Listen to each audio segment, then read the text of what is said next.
आपके ठीक पीछे महात्मा गांधी की तस्वीर है और माफ कीजिएगा हुजूर, आप लगते हैं महात्मा गांधी के छोटे भाई, आप भी लगते हैं। आपकी कद काठी, आपका वेशभूषा, आपकी सारी बनावट भी एकदम बापू गांधी की तरह लगती है। वैसा तुलना उचित नहीं है जयराम जी। गांधी जी का एक कथन था, राष्ट्रपिता थे, हम लोग साधारण आदमी हैं।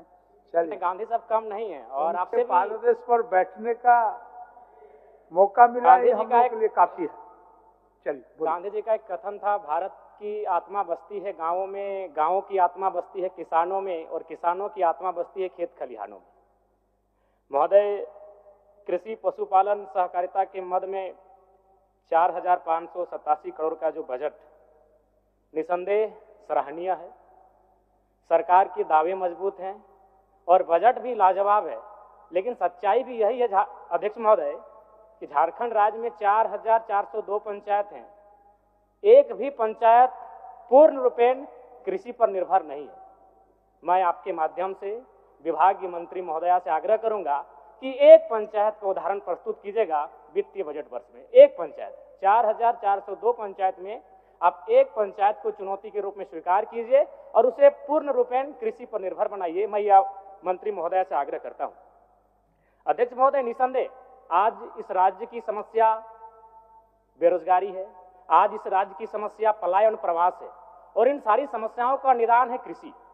यदि हम कृषि को उन्नत करने में सक्षम रहते हैं अध्यक्ष महोदय, तो निसंदेह इन सारी समस्याओं का समाधान होगा और वो तभी सक्षम होगा क्योंकि इस देश के पूर्व प्रधानमंत्री राजीव गांधी कहते थे कि दिल्ली से भेजा हुआ 1 रुपए गांव आते आते 10 पैसे बचता था। तो ठीक उसी प्रकार इस बजट में पारित कृषि के लिए 4,587 करोड़ का जो बजट है, अगर यह गांव सही सलामत पहुंच जाएगा अध्यक्ष महोदय, तो मैं कह सकता हूं ये सरकार के लिए बहुत बड़ी उपलब्धि होगी। अध्यक्ष महोदय, धान की खरीदारी तय समय अवधि में सीधे सरकार तय एमएसपी के साथ करना सुनिश्चित करे। सभी लैम्स और पैक्स इसके खरीदारी में जानबूझकर देरी करते हैं। देरी करने के कारण क्या होता है कि किसान मजबूरन अपना जो धान है वो बिचौलियों को उन्हें बेचना पड़ता है। ये गांव की सच्चाई है अध्यक्ष महोदय। इसलिए यदि सही समय पर धान को खरीदा जाए और धान का न्यूनतम दर निर्धारित किया जाए जो कि बाजार, तो हमें लगता है कि किसानों को आत्मनिर्भर होने का एक अवसर मिलेगा अध्यक्ष महोदय। अध्यक्ष महोदय, 30 मीट्रिक टन क्षमता वाले 107 कोल्ड स्टोरेज का निर्माण झारखंड में हुआ है, लेकिन इसका संचालन ठीक से नहीं हो पा रहा है। इसका मुख्य कारण है बिजली कनेक्शन में। झारखंड के जो पैक्स हैं वो सक्षम नहीं है और मेरे हिसाब से यंत्र का जो बोझ होगा वो किसानों पर अतिरिक्त होगा। इसीलिए मैं विभागीय मंत्री महोदय से आग्रह करूंगा कि इसे सोलर में कन्वर्ट करने का प्रयास किया जाए।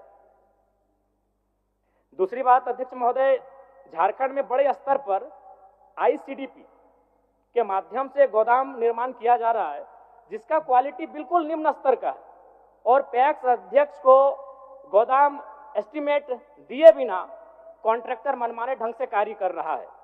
और जानकारी के लिए आईसीडीपी सेंट्रल गवर्नमेंट द्वारा 1 अप्रैल 2021 को बंद कर दिया गया है, तो फिर ये झारखंड में काम कैसे कर रहा है अध्यक्ष महोदय, इसकी जानकारी को स्पष्ट करेंगे।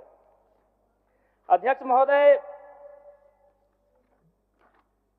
झारखंड माटी के लाल पद्मश्री सिमोन ओरांव जी, जिन्होंने छोटी छोटी नहरों को मिलाकर 3 बांध बनाए थे, आज इन्हीं बांधों से करीब 5,000 फीट लंबी नहर निकालकर खेतों तक पानी पहुंचाया जा रहा है। बिना आर्थिक संसाधन के, बिना सरकारी सहायता के एक गांव का आम व्यक्ति अपनी इच्छा शक्ति से वह करके दिखला सकता है जो सरकार करने में सक्षम है। तो आवश्यकता है सरकार को अपनी इच्छा शक्ति को मजबूत करने की।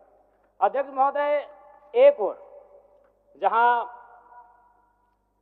टोमेटो के सॉस बेचकर लोग अरबपति करोड़पति बन रहे हैं और एक और हमारे किसान मूल्य ठीक ठाक नहीं मिल पाने के कारण उन्हीं टमाटर को सड़कों में फेंक रहे हैं अध्यक्ष महोदय।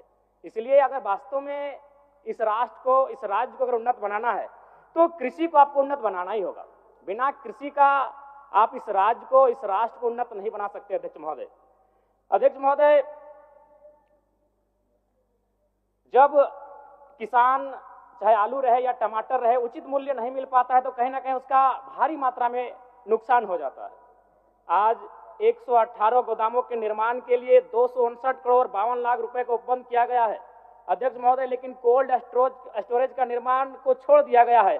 साथ ही खाद्य प्रसंस्करण से खाद्य पदार्थों का संरक्षण, किसानों का उत्पाद उचित मूल्य पर कैसे मिल पाएगा, ये बहुत ही महत्वपूर्ण विषय है अध्यक्ष महोदय। अध्यक्ष महोदय, क्या झारखंड राज्य में सहकारी विकास परियोजना के अनुश्रवण हेतु राज्य स्तर पर गठित आईसीडीपी कोषांग को आज भी बंद नहीं किया गया है और इस एजेंसी के रूप में उपयोग करते हुए राज्य के विभिन्न योजनाओं को केंद्रीकृत कर कार्यान्वित किया जा रहा है? तो महोदय, मेरा मानना है और मेरा तर्क यही है कि निसंदेह कृषि एक ऐसा क्षेत्र है जहां से इस राष्ट्र को, इस राज्य को हम एक नई गति दे सकते हैं। लेकिन वही प्रश्न है कि आज जिस कार्य को क्रियान्वयन करने का जिम्मा जिन लोगों के पास है, वो किस गतिशीलता के साथ कार्य कर रहे हैं, यह निरीक्षण का विषय है। तो अध्यक्ष महोदय, ज्यादा समय नहीं लूंगा क्योंकि मेरा समय काफी कम निर्धारण है। मैं पुनः आपसे यही आग्रह करूंगा आपके माध्यम से कि आज आवश्यकता है, सरकार ने जिस विशाल बजट को पारित किया है वो बजट धरातल पर कैसे जाए, उसका क्रियान्वयन कैसे हो, इस पर सरकार को अपना ध्यान केंद्रित करने की आवश्यकता है अध्यक्ष महोदय। और साथ ही साथ मिलेट का विशेष प्रचार प्रसार होना चाहिए।